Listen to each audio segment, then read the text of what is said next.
Hi guys, so here we have my partner's new Zoe GT line R135 rapid charge. So it's 100% fully electric, and I'm just going to show you a few bits around the car and a couple of quirks then that it has.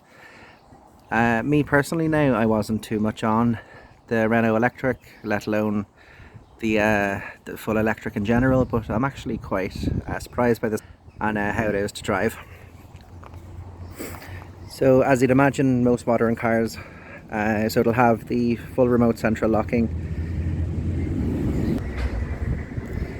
It'll have the parking sensors rear, sensors on the front. There's a rear camera in this line of Zoe, and it'll have folding mirrors then when the vehicle is locked. So the Zoe only come in a 5-door model. You can see the rear door is here, handle hidden up here. So there's a thumbprint in case you forget where it is, and away you go.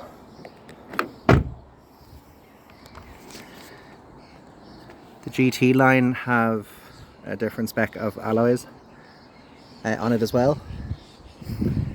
Being the rapid charge model now, so you do have the option to charge it at rapid charge points. If you're plugging it in at home, it takes just about 9 hours from 0 to full.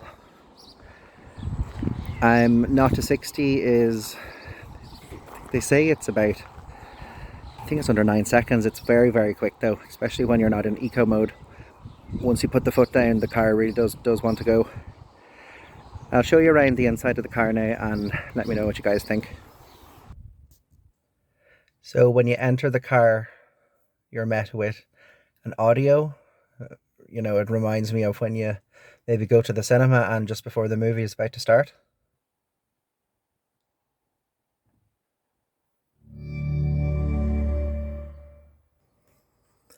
So in the Zoe, surprisingly, it's actually quite nice in the cabin. Back seat now is a wee bit tight. I'll get in a bit and show you. Everything is actually quite nice to the touch. So steering wheel, you have height adjustment up and down, and you have reach on it as well. We have cruise control selections on our left, horn on the front, and we have voice control, phone controls here now on the right hand side. Behind it, common Renault, we have our radio and controls, and then regarding the volume as well. Indicator stalks and lights we have on our left. So I do like in particular now the Renault design in particular. You can leave the lights in the on position the whole time, and once you turn the engine off or the motor off in this case, the lights you can leave on, and once you start again they'll automatically go on again. So I think that's a nice safety feature. So indicators up and left is down as normal. Lights are on, so there is a nice icon here, so you can see parking lights and dipped headlights are on, or if I just have my dipped headlights on, sorry, my parking lights. So that's a nice feature. In my Ford Kuga, regardless if parking lights or dipped headlights are on, just this symbol comes up, so you kind of have to look down to see which one you have actually on. And flashing lights then as well, and then full beams. On our right we have our wiper stock. Tell me what you guys think of the wipers now. My father-in-law described it really well. It's like a wiper and a half.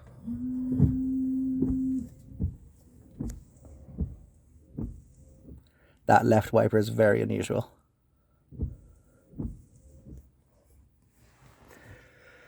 In the middle console here then, on the GT line, you have a larger screen, so it's 9.3 inch screen, infotainment system. So you can hook it up to your Android or iPhone. It's not wireless now on the Android, I know.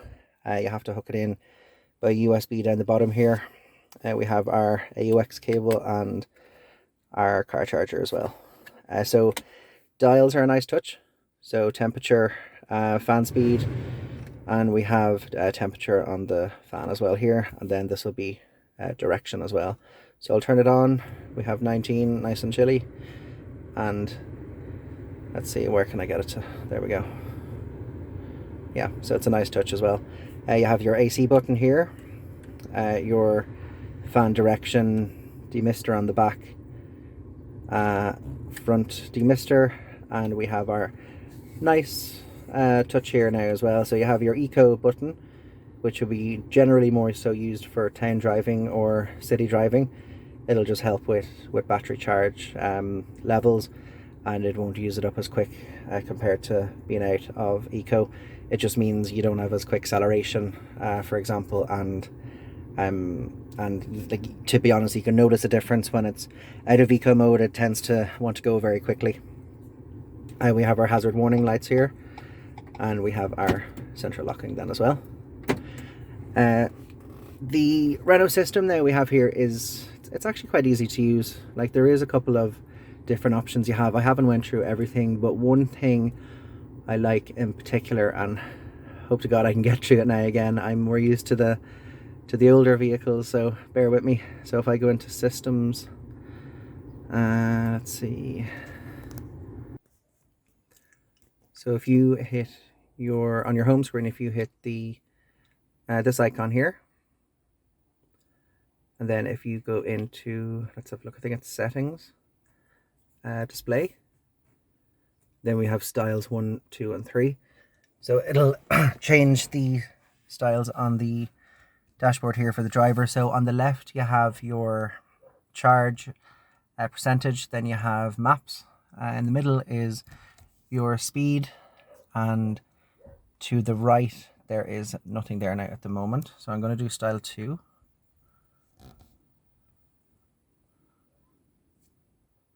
There we go. So style 3 is a bit of a change. So you have your speedometer now on the left, maps in the middle, and then you have your charge and effectively electric version of a rev counter on your right.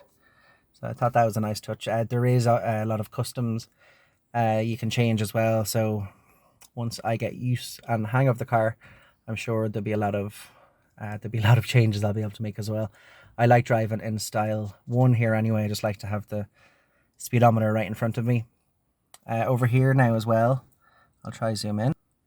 Yeah, there we go. So we have our gear selector notification. So foot on the brake, I'm going to go straight up for reverse.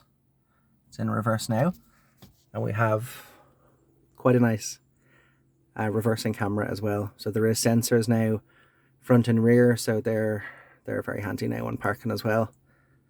Down on the gear stick itself, we have reverse, neutral, B mode. I personally like to drive in. The only difference is with B and D. In B mode you have the regen braking, so it's going to help with, you know, keeping the charge up on the vehicle and the likes of wear and tear on brake pads and discs. When you're coming up to a roundabout or a turn, very rarely do you actually need to brake on the vehicle. So if it's in D mode now, literally put her back again and it's in D mode. So there is exact same driving, you just will have to use the brake pedal a wee bit more. Underneath then we have our wireless charging pad, which is very handy. What I've come to notice though, if you have a metal phone case on your phone, it won't actually work. So bear in mind just to take that off and it should work no problem. Behind we have our electric handbrake. So that's off now and back up. So this button here now, I'm going to press that off. I like to leave that on and I'll tell you why. So that's on there now and it'll stay on until I turn it off, regardless of starting and turning the vehicle on and off. It's just very handy if you're coming up to a red light or a roundabout and you have to stop. Once you fully stop and have your foot on the brake, the handbrake will automatically lock. So it's very handy if you're on the likes of a hill. You have your hill start assist, so it's like the handbrake kicking in. Once you then accelerate, the handbrake will be released, so it's very handy. Back then you have 2 decent sized cup holders. In the likes of the Play model now, in the Zoe, it's kind of unusual. There's 2 cup holders here. It's a manual handbrake, and there's one in the back. The cup holders themselves did not seem great. These ones here now seem to be nice and deep, and they feel like your coffees or your tea wouldn't be flying around the place when you're driving. I'll show you then to the left of the vehicle where we have our glove box. So this I find very handy if you have the likes of a phone, leaving it there. There is anti-slip material there as well, so it'll stay in place. Being a right-hand drive model, the glove box is a good bit smaller because we have our fuse box here as well. In the French left-hand drive vehicles, the fuse box is also there. So when the glove box is on the right-hand side of the car where the steering wheel is now here on this Irish car, the glove box would be bigger as well. So there is heated seats you can get now on some models. This model now does not have heated seats. It does have the half leather trim, which personally I think is the nice. I did drive one with the full leather, and I'll be honest, there's very little support in the seats, so I found myself sliding around the place quite easily. The headrests and seats are built in, so I think that's a nice touch as well. Now I'll show you around the back and let you know what it's like in the back. In the front anyway, it's very comfortable. There's an awful lot of headroom. Back, not so much. I'll show you now. So I'm about 5'10". My seat in front is in my seating position. In the back, you can see there's literally no room at all. I did travel in the back just to see what it was like when my partner was driving. It is not very comfortable now for long distance driving. Regarding headspace then, on the Zoe in the back there is very little room. If I rest my head back now, I'm actually hitting the ceiling of the car before I hit, the roof of the car before I hit the headrest. When my partner was driving earlier on, they went over a speed ramp quite quickly, and I actually ended up hitting my head off the roof. In the back now we have so ISOFIX points on back seats. Not in the middle, of course, I'm pretty sure. Yeah, so there's only two in the back and there's one on the front. The seats only on the passenger side now have a unusual side seat holder. There's none now on this side. It's only on the passenger side. There is electric windows in the back, and that's literally about it as well. Door cards are quite small regarding the any bins in the door cards.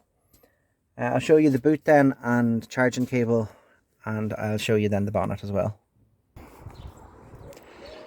So the Zoe, once the car is unlocked, there's a button underneath the Zoe sign and you'll be able to lift the boot up. Forgive the mess now, I've just been back from the shops. So what I've noticed on the Zoe as well, which will show its time, will show damage over time, is the exposed metal here. So it's nice and shiny now, but over time that will get scratched. There's lack of plastic protection here, which would have been a nice touch now as well. Underneath the floor we have there's no spare tire now. It's just a tire filler that's really in there. There's no place now really to put the cables, so they do look a wee bit messy. I'll look into that over time now. On the newer Zoe, you do have the 60-40 split. Pre-2018 was just a full seat down, if that makes sense. So on the back we have our Renault Edge light design. LED lights front and back. Indicators will be nice. You'll see kind of an effect going. It's not just on and off, it's kind of like a flicker of the light is the best way I can describe it. So when opening the bonnet, it supports itself, so there's no need to hook up any rods or poles. Very simplistic maintenance that you need to do here yourself. So you have the likes of your windscreen washer, coolant and brake fluid. There is the main car battery here now as well. The main batteries now that drive and charge the vehicle are underneath the seats, so you do have the higher riding position both front and back. It's especially noticeable in the back. You do have lack of leg support now behind your knees. The vehicle is charged by this Renault symbol here. I'll show you now.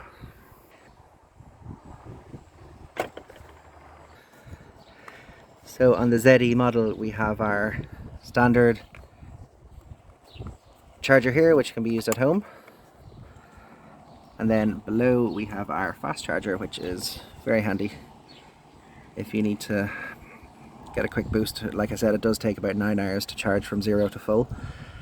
Fast charging can be accessed through many of the public charging points around the country. Just to bear in mind now, when the charging cable is locked in place, you can't just pull it out. I'll show you inside the vehicle how you release it now, and the same button ironically will open and close your electric cap, I'm going to call it. So this button here with the charging cable symbol will open the charging port. Once the cable is locked in place, you'll have to press this possibly once or twice. I think it's twice now to release the cable. So just to bear that in mind now, so you don't damage the cable. Again, we have our lane departure assistance here, and we have our headlight alignment as well. I just want to show you the noise the car makes when it starts. I normally like to start the car from the exhaust point of view, but there's a little component possibly missing in that case. So I have my foot on the brake. I'm going to start the car. That's her started now. Pop it back into either D or B mode, B in this case. I just want to show you the hum the car makes when it travels between 1 and 30 kilometers an hour, just to protect the likes of pedestrians in built up areas. So hopefully you guys can hear it.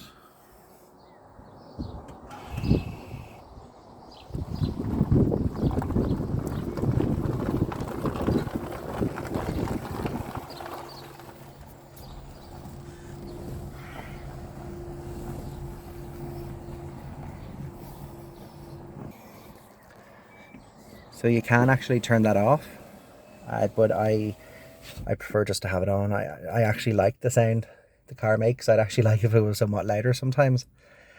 So that's my partner's Renault Zoe anyway. It's the GT line R135, so very quick vehicle. I would highly recommend actually at least test driving one. They're surprisingly lovely to drive. Ride quality now is a wee bit hard on the likes of bumps or uneven surfaces, but otherwise it's a lovely car to drive. My partner travels about 65 kilometers each way to work, so they get up and down no problem on a full charge. As I said, 350 kilometers is on the full charge. So if you could please like and subscribe, I'll do a few more videos of cars that come my way. There'll be plenty more anyway. And if you have any questions on the Zoe, leave a comment below, please. Thank you.